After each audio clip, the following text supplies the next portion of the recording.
Metro ચાલુ કરી આપણે જે કે વંદે ભારત હતી, પછી નમો ભારત થઈ, જે ટ્રેનનું નામ આપ્યું વાંધો નહીં. મેટ્રો ટ્રેન તો પ્રથમ આપી, નો ડાઉટ, સારી વાત છે. પણ મેટ્રો તો ઓલરેડી ભુજથી ગાંધીનગરની ટ્રેન ચાલુ જ હતી, એના બદલે તમે નવી ટ્રેન આપી, એ સારું છે. એનો ભાડો ₹550 ભાડો થાય છે. તો ખરેખર તમે જોવા જાઓ તો સિટિંગ જ છે, સ્લીપિંગ તો છે નહીં, સિટિંગ છે. સિટિંગ બસનો ભાડો થાય છે ₹600 અમદાવાદનો, જે ગાંધીનગરનો. હવે મુન્દ્રા રિલોકેશન સાઈડ કે આપણે રાવલવાડી સાઈડ કે માધાપર સાઈડથી આવતા, આરટીઓ સાઈડથી આવતા, ભુજની વાત કરું ખાલી, એ લોકો સવારે ઘરેથી સમજી લો કે 3 વાગે ઉઠે ત્યારે 5 વાગે પહોંચે. હવે 3 વાગે ઉઠીને એ લોકો 4 વાગે નીકળવું પડે. સવારે 4 વાગે તમને રિક્ષા ક્યાં મળશે? ને રિક્ષા મળશે તો ભાડા શું લેશે? કોઈની કાંઈ નહીં તો એ લોકો ઓછામાં ઓછા 300-400 રિક્ષા ભાડો સવારે લેવાનો જ છે. રિક્ષા ભાડો કરીને ભાઈ આયા સવારે 5 વાગે અહીંયા પહોંચ્યા.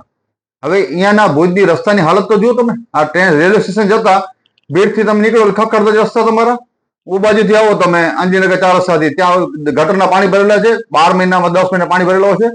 સરપંચના કે જાઓ ત્યાં ગટરના પાણી ભરેલા છે.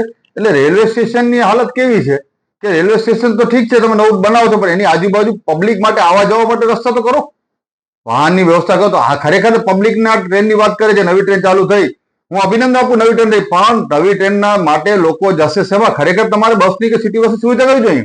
મુન્દ્રા લોકેશન સાઈડ વાળા માટે, રાવલવાડી મિર્જાપુર વાળા માટે, માધાપર કે આરટીઓ લોકેશન વાળા માટે આવી શકે. કેમ કે હવે સવારે 300-400 ભાડો ભરે, સાંજે જતા 100-150 ભાડો ભરે, એટલે આ તો ₹1000 પહોંચી ગયો લોકો માટે. તો એના કરતા ઓલોમાં આરામથી ₹1000 મને જાય ને સાદી બસમાં જાય તો ₹500-600 લાગે. તો આ ટ્રેન સુવિધા માટે છે કે દેખાવ માટે? કેમ કે પબ્લિક સુવિધા માટે નથી દેખાતી, મને રિસર્ચ દેખાય છે પબ્લિક સુવિધા નથી. કેમ કે પબ્લિક સવારમાં હેરાન થાય. એક તો ટાઈમ ઓકવર્ડ કરી નાખ્યું, 6 વાગ્યાનો ટાઈમ હતું, 5 વાગે જોઈને ટ્રેનમાં જવું હોય તો કમસે કમ 3 વાગે ઉઠે માણસ.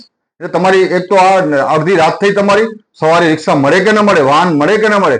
અરે આપણે તમે અમે ગાડીમાં આપણે જતા હોય, પણ જે લોકોને ટ્રેનની ખરેખર જરૂર છે એ લોકો કેમ પહોંચશે? ગામડાના માણસો છે એ કેમ પહોંચશે? એક જ વાત કરી બેઠા હોય કે આ પ્રમાણે. આ મને એવું દેખાય છે કે તમે જોજો ટૂંક સમયમાં જો પબ્લિક ન થઈ, આ ટ્રેન બંધ કરવામાં આવશે. કેમ કે ખાલી લોલીપોપ દેખાડી છે, જેમ અગાઉ પણ ટ્રેનો. ખરેખર ટ્રેનોની જરૂર છે અમદાવાદની. તો ક્યારે જરૂર છે? તમારે સવારે 6 થી 7 વાગ્યાનો ટાઈમ હોય, સાંજના ટાઈમ હોય, રિટર્ન થતી હોય, એ ટાઈમ સાંજનો ટાઈમ ઠીક છે, 5:30-6 વાગ્યાનો ટાઈમ ઠીક છે, પણ સવારે તમારે થોડુંક લેટ કરવું જોઈએ, જેનાથી પબ્લિકને સુવિધા થાય.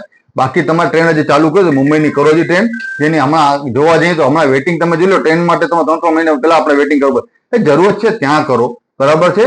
સીન સપાટા આજે જોઉં છું કે મીડિયામાં ચાલુ જ છે, 8-10 દિવસે સોશિયલ મીડિયામાં ભાજપ ભાઈ ચાલુ કર્યું છે તો નો ડાઉટ આપણા પૈસે ચાલુ કરે, નો ડાઉટ સારી વસ્તુ છે, હું ના નથી કરતો, પણ એના માટે